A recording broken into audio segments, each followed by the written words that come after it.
I don't coach the other teams. I coach first team. That's not fair, Olympian said. You're stronger than the other hitters, and that's not fair. It's an advantage that you're happy to take, though. This is a disadvantage that you will have to learn to turn into an advantage.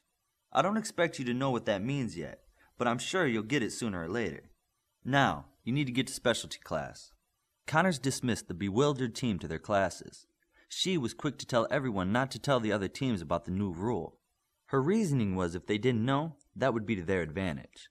Darkspeed told everyone to not let it show that they were bothered by something, or one of the mind readers might try to find out what was wrong. During combat training, Olympian apologized to Newton for breaking his arms the day before. Newton didn't know why he was apologizing again, but accepted.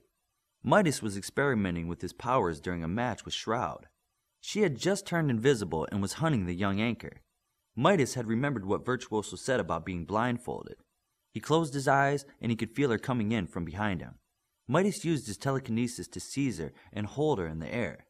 He then floated her in front of him, holding her still. Shroud continued to struggle, but her strength was no match for his telekinetic power. She was held tight with her arms at her side and her legs straight down. "No sneaking up on me anymore," Midas said to the invisible girl he knew was in front of him. "Okay, Uncle, you win the match," Shroud said as she turned invisible a few paces in front of him. "Is that right?" Midas asked Connors. "That's good," he answered.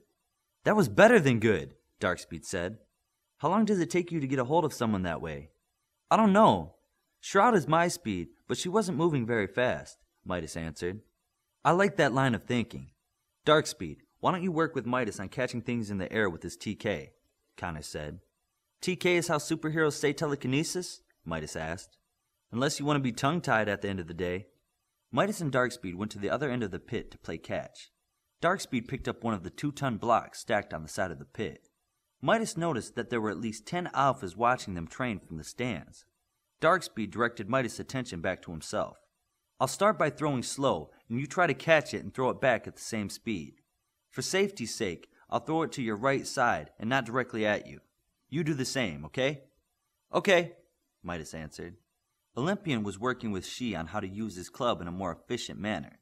"It's like using a one-handed sword, not a fly swatter," she said. Connors was showing Saber and Newton how to accurately fire on a target while flying in an evasive pattern. Inferno moved on to doing hand-to-hand drills with Shroud. Connors called an end to combat training and everyone quickly went back to the dorm, except Darkspeed. "Why are they watching from up there?" Darkspeed said about the alphas in the stands.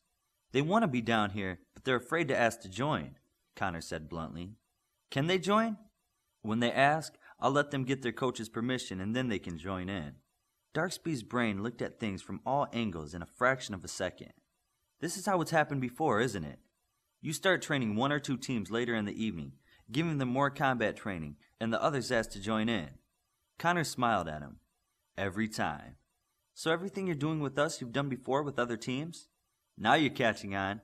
You keep thinking and don't get hard-headed. You'll learn all this fast. All the other teams you've trained, they went through what we're going through? Some quicker, some slower. Remember that when I tell you to do something. I've seen this whole thing happen before, from start to finish." Connors flew up to the edge of the pit and picked up his notebook. "Here, read this to your team." Darkspeed blinked next to Connors and took the note. He blinked back to the dorm and read the note to the other teammates.